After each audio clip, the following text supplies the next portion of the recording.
আমি একটা জিনিস অনেকবারই দেখছি যে বাচ্চাদের সাথে নেগেটিভভাবে কথা বললে কোনোই কাজ হয় না, কিন্তু পজিটিভভাবে কথা বললে ঠিকই কাজ হয়।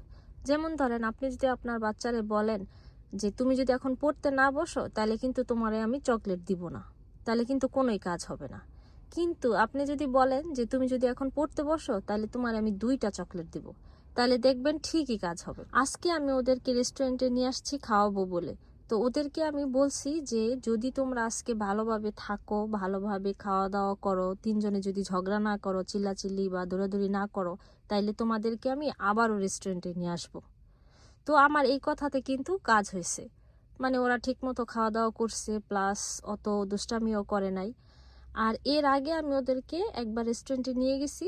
তো বাসায় আমি ওদেরকে বলে নিয়ে গেছিলাম যে আজকে যদি তোমরা বেশি দুষ্টামি করো বা ঝগড়া করো বা দৌড়াদৌড়ি করো তাহলে কিন্তু আমি তোমাদেরকে আর কোনো দিন রেস্টুরেন্টে নিয়ে যাব না।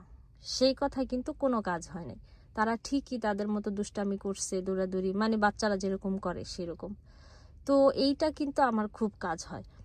আপনারাও কিন্তু দেখতে পারেন, কাজ হইলেও হইতে পারে। সত্যি কথা বলতে 2-3 জন বাচ্চা একসাথে থাকলে একটু দুষ্টামি করবে, একটু দৌড়াদৌড়ি করবে, একটু জোরে কথা বলবে, এটাই তো স্বাভাবিক, তাই না?